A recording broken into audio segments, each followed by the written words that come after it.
और बड़ी खबर, राहुल गांधी पर रविशंकर प्रसाद की तरफ से बयान आया। टाइम्स नाउ भारत से बातचीत में रविशंकर प्रसाद ने कहा, राहुल ने विदेशों में भारत को बदनाम किया है। साथ ही आरोप यह भी लगाया कि माओवादी लोगों से राहुल गांधी प्रभावित हैं।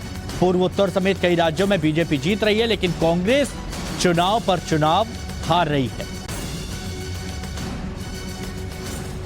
हमारे साथ है बीजेपी के वरिष्ठ नेता रविशंकर प्रसाद जी। रविशंकर जी, राहुल गांधी विदेश में हैं और लगातार सरकार की आलोचना हो रही है, मोदी जी की आलोचना कर रहे हैं। उन्होंने इस आरएसएस को लेकर बड़ा बयान दे दिया, कहा कि एक फाशीवादी संगठन है और ये संगठन तमाम जो संगठन या जो इंस्टीट्यूट्स हैं उस पर कब्जा किए हुए, यहां तक कि मुस्लिम ब्रदरहुड से तुलना कर रहे हैं आरएसएस के राहुल गांधी। बहुत शर्मिंदगी भरा बयान है। राहुल गांधी की बात देश नहीं सुनता।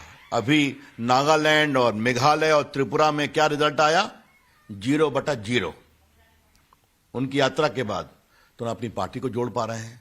अब आपको देश में वोट नहीं मिलता तो जाके आप लंदन की भूमि से भारत की संसद, भारत के जनमत, भारत की सामरिक सुरक्षा, भारत की न्याय व्यवस्था, सब पर कीचड़ उछालेंगे। राष्ट्रीय स्वयंसेवक संघ एक राष्ट्रवादी संगठन है। कभी आपने देखा है उन्होंने कितना कोरोना में काम किया? आदिवासियों के बीच में क्या काम किया है? नॉर्थ ईस्ट में क्या काम किया है? राहुल गांधी कभी आपने जानने की कोशिश की है शिक्षा के क्षेत्र में क्या काम किया है?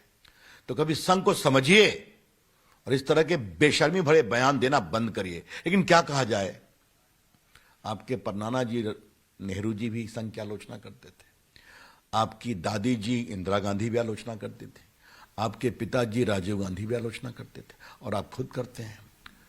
संघ कहां से कहां पहुंच गया? संघ की विचारधारा से प्रभावित लोग देश में राज कर रहे हैं, नॉर्थ ईस्ट में जीत रहे हैं, नागालैंड जीत रहे हैं, और राहुल गांधी आपकी पार्टी कहां सिमट गई है? 24 में आपका और बुरा हाल होगा। राहुल गांधी समझते नहीं, होमवर्क करते नहीं, लेकिन आजकल वो माओइस्ट और अराजक तत्वों के कंट्रोल में है। बकायदा उन्होंने ये भी कह दिया कि राहुल गांधी ने कि चीन को लेकर उन्होंने दिया कि चीन को लेकर बयान अलग अलग आ रहे हैं, प्रधानमंत्री की कब्जा किया जा रहा है, जमीन हड़पा जा रहा है, प्रधानमंत्री कुछ नहीं कहते, यहां तक कि पार्लियामेंट में उनको बोलने तक नहीं दिया जा रहा है, माइक ऑफ कर दिया जा रहा है। अभी तो पार्लियामेंट देखा था ना आपने, अडानी प्रकरण पर क्या क्या उन्होंने गाली गलौज नहीं किया। मुझे भी वहां भागने का अवसर मिला था, कभी रोका गया उनको?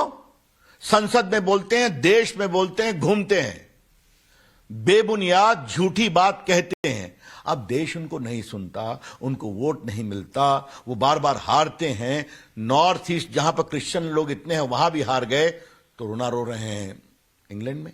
लेकिन मुझे एक बात कहनी है, जिस संसद के लोगों के सामने वो एड्रेस कर रहे थे, उनके सामने ये सवाल उनसे पूछे क्यों नहीं गए कि नरेंद्र मोदी की अगुवाई में देश कहां से कहां पहुंच गया?